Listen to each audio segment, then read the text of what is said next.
Hi everyone, good morning. ಇವತ್ತು non veg Sunday ಅಂತಲೇ ಹೇಳ್ಬೋದು. ಸೊ ನಾನು ವೀಕೆಂಡ್ ಊರಿಗೆ ಹೋಗಿದ್ದೆ. ಸೊ ನಮ್ಮಪ್ಪ ಆಲ್ರೆಡಿ ಮಟನ್ ತಂದಿದ್ದಾರೆ. ನಮ್ಮಮ್ಮ ಮತ್ತು ನನ್ನ ನಾದಿನಿ ಸೇರ್ಕೊಂಡು ಅವರೆಕಾಳು ಸುಳಿತಿದ್ದಾರೆ. ಅವರೆಕಾಳು ಕಾಳು ಮಾಡೋಕ್ಕೆ ಬೋಟಿ ಹಾಕ್ಬಿಟ್ಟು. ಇಲ್ಲಿ ನಾನು ಒಂದು ಕಡೆ ನನ್ನ ತಮ್ಮಂದು ನಮ್ಮ ಅಜ್ಜಿದು ಕಾನ್ವರ್ಸೇಷನ್ ನಡೀತಾ ಇದೆ.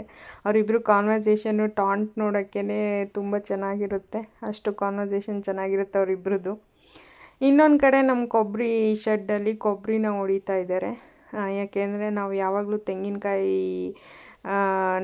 ಕೊಬ್ಬರಿ ಮಾಡ್ತೀವಿ, ಅಂದರೆ ಒಣಗಿಸ್ಬಿಟ್ಟು ಕೊಬ್ಬರಿ ಮಾಡಿ ಅದನ್ನು ಮಾರ್ಕೆಟಿಗೆ ಬಿಡೋ ಅಂಥದ್ದು. ತೆಂಗಿನಕಾಯಿ ನಾವು ಮಾರಲ್ಲ. ಸೊ ಹಂಗಾಗಿ ಎಲ್ಲ ಲೇಬರ್ಸ್ ಕೂಡ ಬಂದಿದ್ದಾರೆ. ನಮ್ಮಪ್ಪ ಅಲ್ಲೇ ನೋಡ್ತಿರ್ಬೋದು, ತೆಂಗಿನಕಾಯಿ ಚಿಪ್ಪನ್ನು ಲೋಡ್ ಮಾಡ್ತಿದ್ದಾರೆ ಟ್ರ್ಯಾಕ್ಟ್ರಿಗೆ. ಸೊ ಕೊಬ್ಬರಿ ಇನ್ನೇನು ಆಲ್ಮೋಸ್ಟ್ ಎಂಡಿಂಗ್ ಸ್ಟೇಜಿಗೆ ಬಂದಿದೆ, ಒಡೆದು ಮುಗಿಸಿದ್ದಾರೆ, ಇನ್ನೊಂದು ಸ್ವಲ್ಪ ಇದ್ದಾವೆ. ಊರಿಗೆ ಬಂದರೆ ಟೈಮ್ ಪಾಸ್ ಆಗೋದೇ ಗೊತ್ತಾಗಲ್ಲ. ಏಕೆಂದರೆ ಎಲ್ಲರೂ ಮಾತಾಡಿಸ್ತಿರ್ತಾರೆ, ನೇಬರ್ಸ್ ಬರ್ತಿರ್ತಾರೆ, ಫ್ರೆಂಡ್ಸ್ ಬರ್ತಾರೆ, ಲೋಕಲ್ ಫ್ರೆಂಡ್ಸು ಮತ್ತು ರಿಲೇಟಿವ್ಸ್ ಇರ್ತಾರೆ. ಎಸ್ಪೆಷಲಿ ನನ್ನ ನಾದಿನಿ ನಂಗೆ best combination. So time pass ಆಗೋದೇ ಗೊತ್ತಿಲ್ಲ. ಇನ್ನೊಂದು ಕಡೆ ನಾನು ನಮ್ಮ ದೊಡ್ಡಮ್ಮ ಸೇರಿಕೊಂಡು ಇದನ್ನು ಅವರೆಕಾಳು ಇಸ್ಕಿದ ಬೇಳೆ ಪಲಾವ್ ಮಾಡೋಕ್ಕೆ ರೆಡಿ ಮಾಡ್ಕೋತಾ ಇದ್ವಿ ಫುಲ್ಲು. ಇಲ್ಲಿ ನಮ್ಮ ಅಜ್ಜಿ ಆಲ್ರೆಡಿ ತೋಟದ ಹತ್ರಕ್ಕೆ ಹೋಗ್ಬಿಟ್ಟು ತೊಗರಿ ಕಾಳು ಬಿಡಿಸ್ತಾ ಇದ್ದಾರೆ ನನಗೆ ಕೊಟ್ಟು ಕಳ್ಸೋಕ್ಕೆ. ಸೊ ನನಗೆ ಇದೆಲ್ಲ ಸೀಸನಲ್ಲಿ ಫುಲ್ ಫ್ರೆಶಾಗಿ ತಿನ್ನೋದು ತುಂಬ ಲೈಕ್ ಆಗುತ್ತೆ.